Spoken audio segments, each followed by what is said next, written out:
I'm Brianne Pearson, and I would like to introduce our internal workshop, Creating Your PE Long-Term Plan.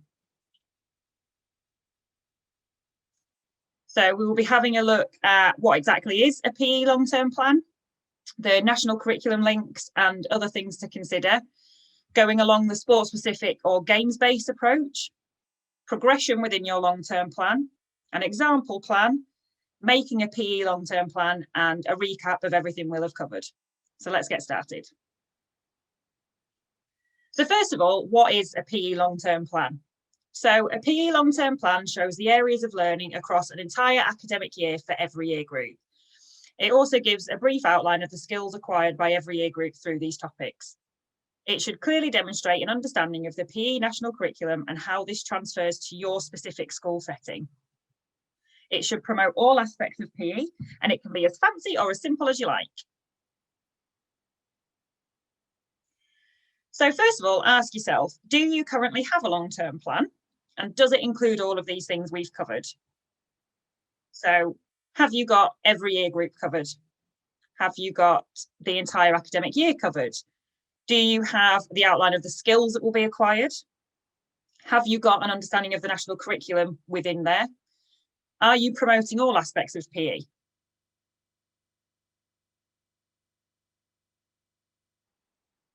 So linking your long-term plan to the national curriculum, having a look at the kind of the basic outline of what should be covered in Key Stage 1 and Key Stage 2 in the national curriculum. So in Key Stage 1, there are basic movements, your ABCs, which are your agility, balance and coordination skills, team games and simple movement patterns. And then this develops in Key Stage 2 to covering isolated and combined skills, attacking and defending skills, flexibility, strength, control, technique and balance, a range of movement patterns, outdoor and adventurous activity, personal bests and comparisons. And then swimming is also in that long-term, in the national curriculum.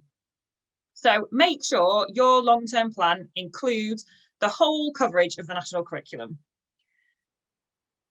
Not every year group has to swim, but your children do have 3 targets to achieve before they leave year 6. So make sure that's in there as well. So some of the things to consider with when creating your PE long-term plan, you may have your own curriculum to consider, particularly if you're part of a multi-academy trust. So you might be working from that instead of the national curriculum, or you might be doing the both combined. Think about links to the competition calendar. So you may cover certain skills at the same time every year. For example, if your cricket competitions always run in spring 2, you might have cricket or striking and fielding being covered in the spring 1 or spring 2 half term to make sure the children are ready for the competition. Also remember your early years PE. So it's not statutory for this age group to have formal PE, but it is great to include them in your long-term plan to show that you've got coverage of every year group and also to show that you understand where the children are coming from.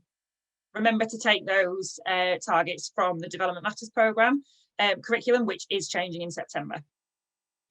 Think about any big topics or events across school. For example, when your sports day is run, you might run an athletics topic in your summer 1 or summer 2 so that children are ready and able to take part in all of the sports day events. And also think about any national or international events such as the Olympics or National School Sports Week and how that can fit in with your long-term plan. Finally, make sure it ties in with your PE and sport premium funding. So think about what you've said you will spend the money on. Does that tie in with what you're planning to do throughout the year? So sport specific versus game based.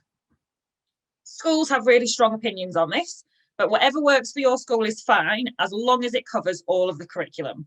So for example, if you're following a sport specific programme, that means each half term focuses on a different sport. So autumn 1 might be hockey, autumn 2 netball, spring 1 football, etc.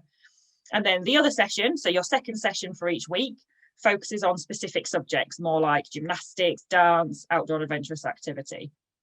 That's fine, as long as you are covering everything that's within the national curriculum or your specific curriculum.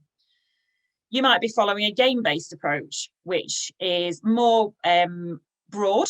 So each half term focuses on a broad range of skills delivered through generic topics. For example, autumn 1 might be invasion games. Then in spring 2, you might be doing striking and fielding, moving on to net and wall. And then your other session focuses on the other skills involved. As I've said, either way is fine as long as it works for your school, as long as you are getting that full coverage. So have a think. Do you follow a sport specific or a games based approach? Does it work for your school? And does this show in your long-term plan? So you might have changed your approach to how you deliver PE in your school, but your long-term plan might be the same one you've had for the last decade. They need to be brought in line with each other. So let's have a look at progression within your long-term plan. First of all, look at where the children are coming from, the early years, and where they are going, which is Key Stage 3. And think about how each year group can build on that previous learning or the learning as to where they're developing to.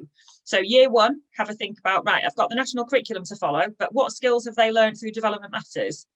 And year 6 they'll soon be in Key Stage 3. Is there anything you can take from there to give them a bit of a head start? It's also worth bearing in mind that the same topics or sports can be covered more than once, but consider how they become more challenging for each year group. You shouldn't be doing the same lessons in the same way for every year group, even if you are covering a sport-specific curriculum. So every year group's doing football, there should be progression. Then consider where you are starting the year and where you want to end up. So in September, the skills that the children will have should be very different to the skills they'll have by the end of the summer. What do you want them to be? Long-term plans are great for making sure that there aren't any gaps in learning across year groups and the entire school. So once you've planned your long-term plan, have a look. Are you missing anything? Have you missed out the personal bests? Have you missed out the swimming? Check it over and see that the coverage is fully there. And then also ensure that there are opportunities for the children to work in different capacities. For example, in teams, independently, in pairs. The coverage of the curriculum works really well for this, kind of caters for itself. So have a look and see how you can adapt that for your school. Our example plan, it's a little bit fuzzy. You can find it clearer on our PE Leader Pack, which is in the shop of the website. But basically, this is an example plan that shows the coverage of every term, every half term, and every year group. So you can see that we have got all the coverage that's needed, including striking and fielding or cricket. We've gone down the sports specific or the games based.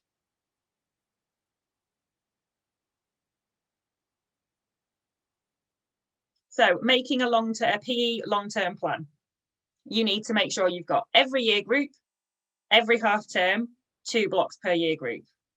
So it could look something like this, where you've got each of the half terms split up, and then you've got the 2 sessions per week. Some top tips for making your PE long-term plan. Print out the national curriculum or your curriculum and print out your competition calendar and tick them off as you go. Then you know you've definitely got the coverage required. Check for any gaps in the learning, and then also check for repetition. Is it necessary? Is it purposeful for the same thing to be covered over and over again? Finally, ensure it fits in with your school's values, your school improvement plan, and your enrichment aims. There's loads of room for these in your long-term plan. You just need to get creative. So does your current long-term plan cover all these bases? Let's recap. Your long-term plan should have proper purpose. It should be clear and progressive. It should cover the entire national curriculum where possible. Every year group and every half term should be accounted for, and publish it on your website to show the subject is valued.